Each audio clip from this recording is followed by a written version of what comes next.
The Nintendo 64 had less than 300 games, and about a quarter of them were devoted to one genre. I am the Game Collector, and this is Second Opinion Games, and today we're going to look at Nintendo 64 racing games.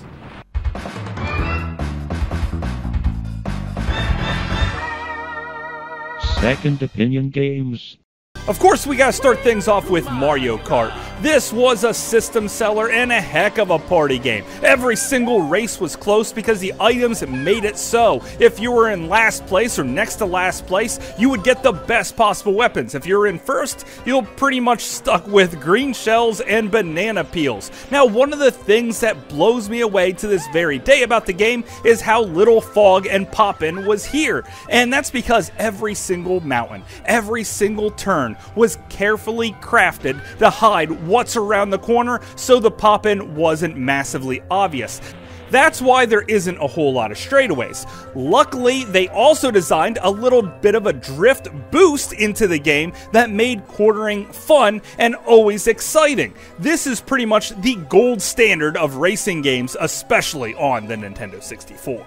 But if you want a more realistic racer, I recommend NASCAR 99. Well, I recommend it for its realism in the fact that it mimics the actual sport of NASCAR, complete with voices giving you the play-by-play on how things go down. You could, of course, change the camera angle to suit your needs and race around the tracks, continuously bumping and rubbing people out as you try to chase your way to the finish line in first place, presumably. Of course, you can drive the opposite way around the track, trying to cause the biggest amount of pileups that you possibly can, but they're not very satisfactory, and you will see some parts fly off your vehicle, but the vehicle itself seems to repair itself over time, and you're never really knocked out of commission. Overall, this is a sort of average racing experience, and certainly let me down quite a bit.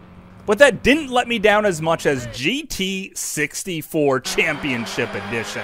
With a game that struggles to run at 15 frames per second, I thought I was going to jump into a more realistic racing sim, but what I got was a complete garbage mess. The graphics are awful. The frame rate, like I said, is terrible. But what really gets my goat is the sound effects. You hear the hum of your engine running, and it just sounds as bad as it could possibly be. Everything seems pretty blocky here too. I'd much rather be playing a racing game on the Atari Jaguar than this. At least those have personality. This is completely void of, and it is definitely one I recommend you stay far away from. Also, the controls suck. I'd much rather be playing the Cruis'n games, like Cruis'n USA, where you race from California all the way to Washington, D.C. to meet up with Bill Clinton himself, who's probably sipping some margaritas in a hot tub with a couple of pretty girls, kind of like what happened at the end of the arcade version, but they probably censored that out, just like they censored the fact that all the girls were in string bikinis, and now they put t-shirts on them. But the gameplay is still pretty much here. The graphics, of course, have been toned down from the arcade version, but it's still a pretty sufficient racing game. The music is pretty darn good as well, with one track even taking sound effects from the game, the girls' oohs and ahs, and actually making a song out of it. That's pretty darn creative. And being able to race with some American muscle cars is definitely something I needed.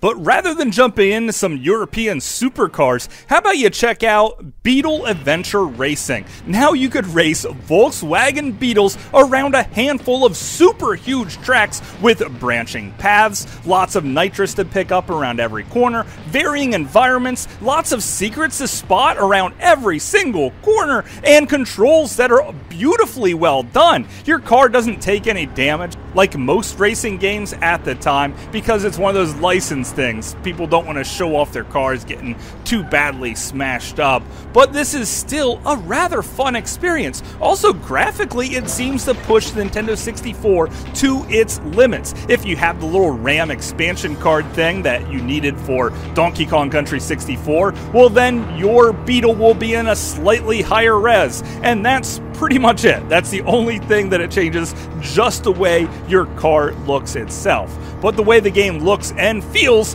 is terrific, and I definitely recommend this one. But if you want something a little bigger and badder, I recommend checking out Off-Road Challenge. This is another arcade port that stayed pretty darn true to its arcade roots, and it is part of the long-running Off-Road series, a game that pretty much requires you to race it again and again to build up more money, to buy more parts, to win more races, and so on. But they do so pretty well here. The nitrous is definitely needed in order to win some races, and I recommend you spend all of your money on engine upgrades because that will get you to that finish line even faster. Also, I do appreciate the use of 2D sprites in a 3D world. I always think this effect looks super cool, but in hindsight, it is a little bit cheesy. However, the game plays well enough for me to recommend it for just about anyone.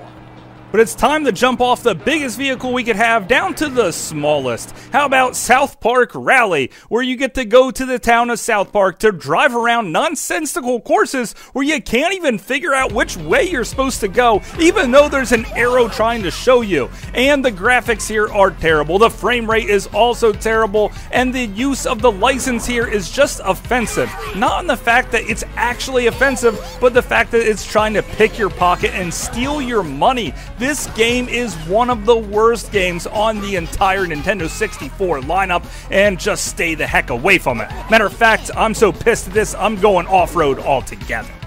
Yeah, so I'm going to put in Wave Race 64. This is one of the very first games I picked up, and one of the few ones I had way back in the day. Probably because these cards cost like $70, unlike the PlayStation 1 picking up a CD for like 20 or maybe even 10 if you bought a game used. So I was forced to play this again and again, and I got pretty good at it. The announcer is really cool and over the top, and when they show you the map that you're going to start off on, there's some very tranquil music to set you at ease. You could also adjust how fast you want your little Cruis'n Kawasaki jet ski to go, or you could set up the handling to handle as best as it possibly can, and then you could pretty much win every single race. When you get to the point where the racetracks start to be reversed and has to retrain your brain and how to take all of the different missions, well, that's where I really draw the line. There's also a trick system here, but I really don't spend too much time on it, and this is a really cool game, and I especially love all the water effects.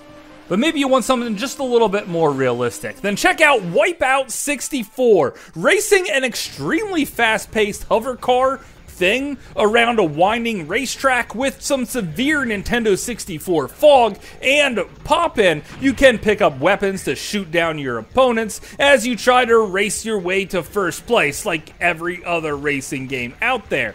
Now, this game does have some deep influences to other racing games, and this used to be considered the gold standard in futuristic racing titles, at least until F-Zero X came out. Now, they did take some influences from other racing games, but they truly crafted a beautiful package here. On top of it, you get to race against 29 other special hover cars along this winding track, and it definitely has the best draw distance of any of the Nintendo 64 games. And there's plenty of challenge here too. After you complete a lap, well, then you can boost. Your boost is also equal to your energy, so it's a bit of a risk versus reward on how much you want to hit that boost if you could risk blowing up and dying and completely losing the race, or at least starting all over again. There's also a rival that will continuously want to take you out, so you have to watch out for that as well, and I am definitely in the minority to think that this is my favorite F-Zero game. Most people like the GameCube one, but that one's way too hard for me. F-Zero X on the Nintendo 64 is probably the most fun I've ever had in one of these fast-paced racing games. But I want to take my racing to the skies. That's why I play Aero Gauge. Now, this is very much like F-Zero X, with a pretty good draw distance and controls that are spot on, only this time you can take your hovercraft way up in the air because this is a full-on flying racing game. However, I think I play this kind of wrong because even though I could qualify to actually race against some opponents, the opponents always just kick my butt. Now I know there's some type of boost thing here that I can try to do, but I can never really get the hang of it. This is a completely beautiful, really fun game that I could just never be very good at. So if you guys have any pro tips for me, please give them over.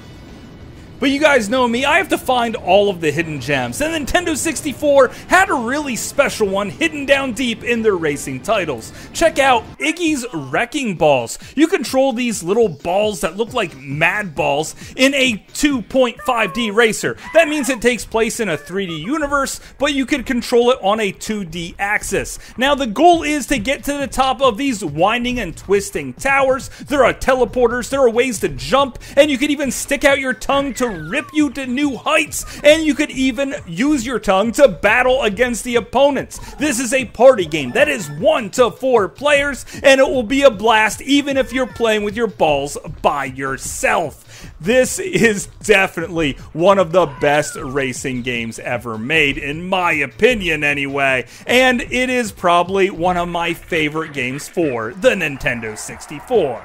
But of course, that is just my opinion. Thanks for watching.